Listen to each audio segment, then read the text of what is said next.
Assalamualaikum warahmatullahi wabarakatuh. Nama saya Nanda Tigana Jonata, NPM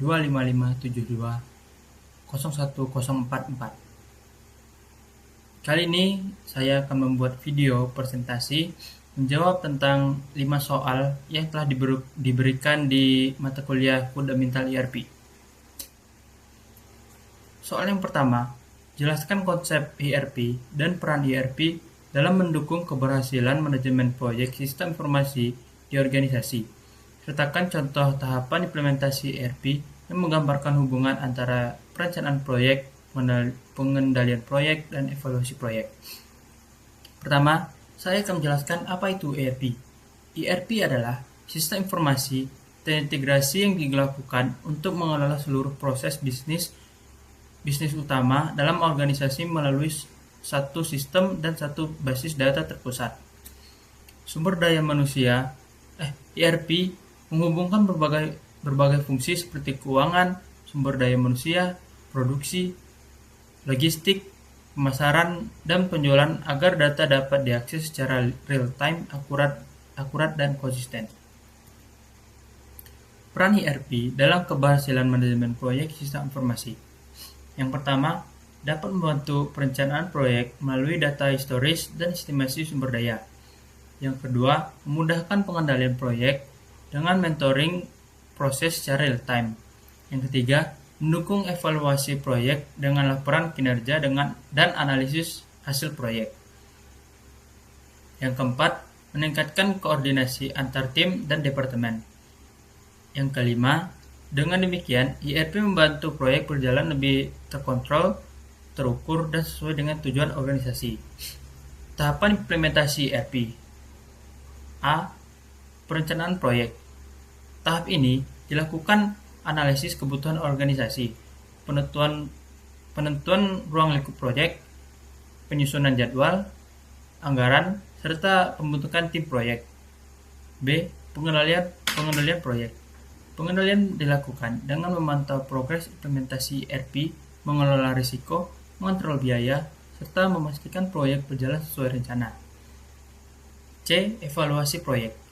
Tahap evaluasi bertujuan menilai apakah sistem ERP sudah memenuhi kebutuhan organisasi, mengevaluasi kinerja proyek, serta melakukan perbaikan jika diperlukan. Soal kedua, uraikan siklus hidup proyek sistem informasi pada implementasi ERP. Analisis risiko yang mungkin muncul pada setiap tahap serta strategi mitigasinya. Yang pertama, ada inisiasi. Tahap awal untuk menentukan tujuan proyek ERP, ruang lingkup, serta kelayakan proyek. Risikonya, tujuan proyek tidak jelas. Yang kedua, dukungan manajemen kurang. Mitigasinya, yang pertama, mendefinisikan tujuan proyek secara jelas. Yang kedua, mendapatkan komitmen manajemen puncak. Yang kedua, ada perencanaan. Tahap ini menyusun rencana detail seperti jadwal, anggaran, sumber daya, dan manajemen risiko. Risikonya, estimasi waktu dan biaya tidak akurat. Mitigasinya, perencanaan berbisnis, data, dan pengalaman proyek sebelumnya. Yang ketiga, ada implementasi. Tahap pengembangan, konfigurasi, dan integrasi sistem ERP. Risikonya, penolakan pengguna,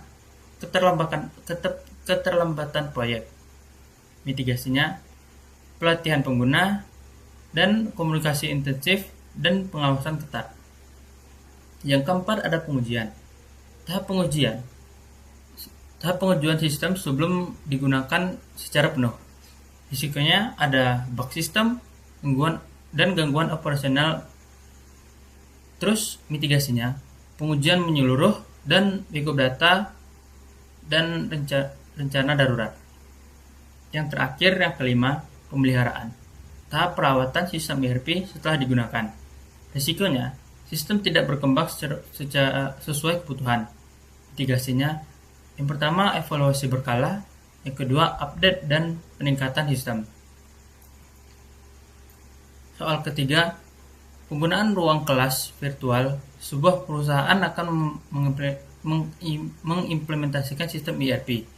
Buatlah Work Breakdown Structure atau WBS sederhana untuk proyek tersebut dan jelaskan fungsi WBS dalam pengelolaan proyek sistem informasi. Work Breakdown Structure atau WBS adalah struktur pemecahan proyek menjadi bagian-bagian kecil yang lebih mudah dikelola. WBS sederhana digunakan untuk proyek ERP terdiri dari yang pertama, persiapan proyek, yang kedua, analisis kebutuhan, yang ketiga, desain sistem, keempat, implementasi ERP, kelima, pengujian sistem, keenam, pelatihan pengguna, ketujuh, go live dan evaluasi. Fungsi WBS dalam pengelolaan proyek sistem informasi adalah untuk mempermudah pengaturan jadwal dan anggaran, memperjelas tanggung jawab tim, serta membantu pengendalian proyek agar berjalan sesuai rencana. Soal keempat, jelaskan perbedaan antara metodologi waterfall, agile, dan hybrid dalam konteks proyek sistem informasi ERP. Berikan alasan pemilihan metodologi yang paling sesuai untuk proyek ERP berskala besar. Yang pertama, saya akan menjelaskan waterfall. Metodologi dengan tahapan berurutan, di mana setiap tahap harus selesai sebelum tahap berikutnya. Cocok untuk proyek dengan kebutuhan yang jelas dan jarang diubah. Yang kedua, agile. Metodologi yang fleksibel dan iteratif, memungkinkan perubahan kebutuhan selama proyek berjalan. Cocok untuk proyek yang dinamis dan membutuhkan respon cepat. Yang ketiga, ada hybrid. Metodologi gabungan antara waterfall dan agile, digunakan untuk memanfaatkan perencanaan yang matang sekaligus fleksibilitas implementasi. Mana yang paling sesuai untuk skala besar? Untuk proyek ERP yang berskala besar, metodologi hybrid adalah yang paling sesuai karena implementasi ERP membutuhkan perencanaan yang matang namun tetap memerlukan fleksibilitas dalam menyesuaikan proses bisnis organisasi. Soal yang terakhir, yang kelima, analisis peran project manager dalam keberhasilan proyek ERP, khususnya dalam aspek manajemen waktu, manajemen biaya, manajemen risiko, dan manajemen komunikasi. Peran project manager. Yang pertama, dalam manajemen waktu. Project manager bertanggung jawab menyusun jadwal proyek dan memastikan setiap tahap selesai tepat waktu. Pasar global untuk kursus dan sertifikasi praktis. Yang kedua, dalam manajemen biaya. Project manager mengontrol anggaran proyek agar tidak melebihi batas yang telah ditentukan. Yang ketiga, dalam manajemen risiko, project manager mengidentifikasi potensi risiko dan menyiapkan strategi mitigasi untuk mengurangi dampak negatif terhadap proyek.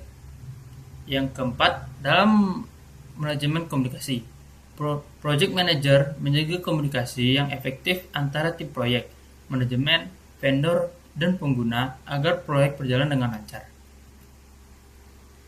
Itulah jawaban kelima soal dari saya. Saya akhiri. Wassalamualaikum warahmatullahi wabarakatuh.